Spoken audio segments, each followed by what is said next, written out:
Et on est parti pour une nouvelle semaine de Competitive Innovation. Cette fois-ci, on a donc la partie 1, ce qui fait que l'on aura une partie 2 un peu plus tard, donc une belle série de différents tournois, dont le War Master du WTC. Dans cet article et dans la deuxième partie, nous n'aurons pas l'article dédié à l'événement principal du WTC, car il apparaîtra, il me semble, dans un article entièrement dédié. Ça se passe again. Nous venons de vivre une nouvelle semaine où des quantités vraiment spectaculaires de Warhammer se sont déroulées dans le monde entier, avec un peu plus de 700 joueurs participant à un événement de taille GT ou plus, sans compter l'événement principal du WTC. Cela signifie que nous avons une autre semaine énorme à couvrir. Donc cet article va être divisé en deux parties. Aujourd'hui, nous allons nous pencher sur le Gunhammer Open US, le UKTC Leeds GT, le WTC Warmaster GT, le Saint-Alban GT, et The Killing Field of Isvan 3. Cette liste n'inclut pas encore l'événement principal du WTC, parce qu'il n'y a aucune chance que je m'en occupe avant le week-end au plus tôt. Le fait qu'une telle quantité de tournois ait réussi à se dérouler en plus de rassembler les meilleurs joueurs du monde en volant vers la Belgique est une nouvelle fantastique pour le jeu.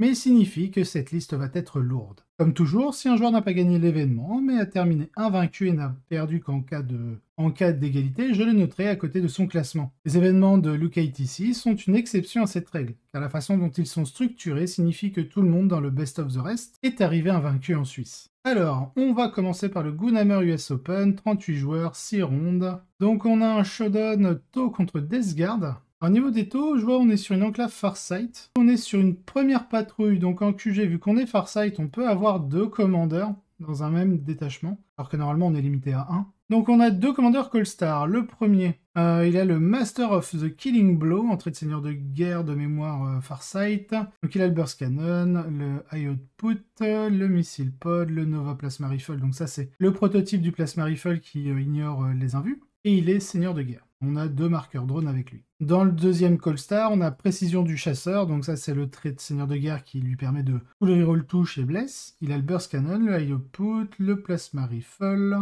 Il a le Tau Flammeur et son prototype du coup pour avoir un peu plus de répondants en mêlée et profiter principalement de la full reroll touche bless parce que le prototype lance-flamme est un lance-flamme dont on doit faire les jets de touche. Un peu bizarre, mais bon, c'est comme ça. 2 marqueurs drone. En troupe, on retrouve une unité de 10 croûtes carnivores. En élite, on a un premier pack de Crisis en Burst Cannon, Cyclic Ion Blaster, Tau Lance-Flamme et la Target Lot pour ignorer le couvert léger. On a donc un générateur de bouclier, donc une invue à 4+, sur le Chavre, et le Steam Injector pour la Feel No Pain à 4+, pendant un tour. Dans le deuxième pack de Crisis, c'est bon, on est équipé de la même manière, hein, Burst Cannon, Cyclic Ion, Tau Flammeur, ignore le lead cover via la Target Lock. En attaque rapide, nous avons 2 unités de 4 Croûte Hound.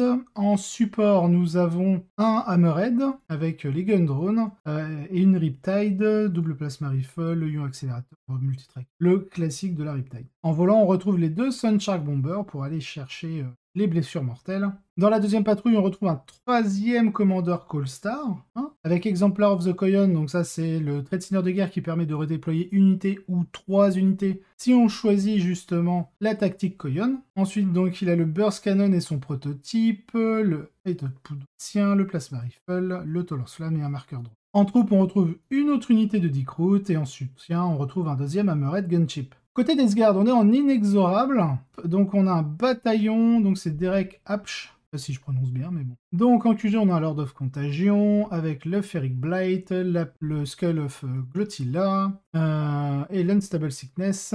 Ensuite, on a Malignant Plaguecaster avec le Miasme de Pestilence, Putrescent Vitality, Curse du Lépreux. En troupe, nous avons une première unité de 10 Plague Marines. Alors, on a quoi? Pistolet Plasma, Gantelet énergétique. On a 2 Grid Plague Cleaver, 2 Flay of Corruption. Ceux-là sont en Bubonic Axe et en masse de contagion. Et on a les 2 Melgun. Ensuite, on a 2 petites unités de 5, donc à chaque fois avec le gantelet et le pistolet plasma sur le chef, le fuseur, une masse, une hache, un Flay of Corruption et un Grid Cleaver, Grid Plague Cleaver. Puis on retrouve 2 unités de Deep Oxwalker. En élite, on a une unité de 3 des Shroud avec les 2 petits gauntlets sur le champion. Un Taliman pour la génération de points de commandement. En attaque rapide, on a un Dreadclaw Drop Pod, donc sûrement pour le pack de Plague Marines. Ensuite, on a un Fetid Blood Drone. En soutien, on a quand même un Plague Burst Crawler. On retrouve en transport dédié 2 Rhinos du Chaos. Et enfin, en suprême commande, on a Mortarion lui-même, avec le Gloaming Blow. La première table du GHO, donc le Goonhammer Open, donne le coup d'envoi d'une semaine fantastique pour la Death Guard. Et comme beaucoup de listes qui marchent bien, elle s'appuie sur les outils puissants de la compagnie inexorable. Les réductions de charge ennemies grâce à leur stratagème et l'accès au fléau férique, le Ferric Blight, pour faire des véhicules ennemis des cibles plus faciles sont tous deux épicés. Et c'était la compagnie la plus populaire, mais pas la seule, vue dans les listes à succès du week-end. Là où cette liste s'écarte de la masse, c'est qu'elle fait appel à Mortarion et à un Dreadclaw, créant ainsi un build qui peut très rapidement mettre à mal un adversaire et contre lesquels il est très difficile de récupérer. Les Terminators peuvent descendre dans la nacelle au premier tour si nécessaire. Les Rhinos transportent les Plague Marines vers le haut du plateau à toute vitesse. Et si la bataille est engagée avec cette armée, à peu près à pleine puissance, la combinaison du Gloaming Bloat, des charges difficiles pour les unités de contre-attaque qui frappent en profondeur, et la grande durabilité de la liste rend très difficile pour les adversaires de revenir. Super de voir Mortarion en action.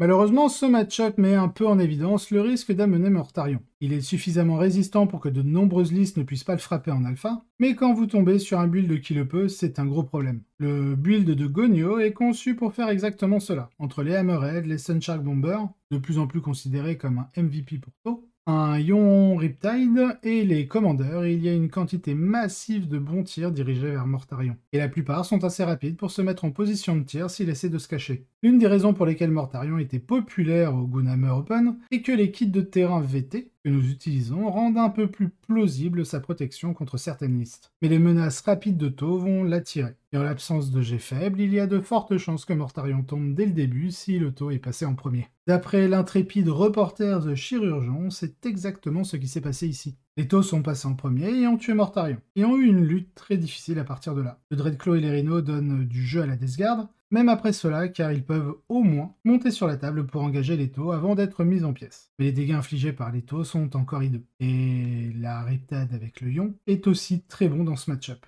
Et bien que la Death Guard ait obtenu un score respectable, les taux ont gagné. Cependant, les deux joueurs de la première table sont repartis vainqueurs, car le classement de la voie de la victoire était en vigueur. Donc malgré la défaite de ce match, Derek avait toujours le meilleur tiebreaker, grâce au fait qu'il était le seul joueur à entrer en finale avec un score de 5-0. Et il a donc remporté la ceinture. Bravo à lui, voir l'épreuve de force utilise beaucoup des outils populaires de la garde de la mort, donc la Death Guard, mais met un accent particulier sur la pression avec Mortarion et le Dreadclaw, qui ont obtenu de très bons résultats. Félicitations à Derek pour avoir remporté la ceinture de champion tant convoité. Donc le reste du best, on a Samuel Kenny avec sa flotte Léviathan. Qu'est-ce qu'on nous dit? Léviathan good stuff avec quelques gros insectes tireurs à l'arrière. Il a affronté les Chaos Knights de Craig Valvano sur la table 2 lors de la ronde finale que vous pouvez voir ci-dessus. Ensuite, donc, on a Gonyo avec sa liste Tempire qui au final finit 3ème. Pas de bol. Il gagne le match final, mais il finit 3ème. C'est drôle. 4ème, on a Sarah Timmons en Adeptas Sororitas. Une démonstration rare et impressionnante pour le cœur valeureux, qui auront avantage de leur durabilité avec 2 unités complètes de Zéphirim, des tas de sœurs tireuses et une escouade de Paragon pour compléter le tout, en plus des trucs attendus de Hero Hammer.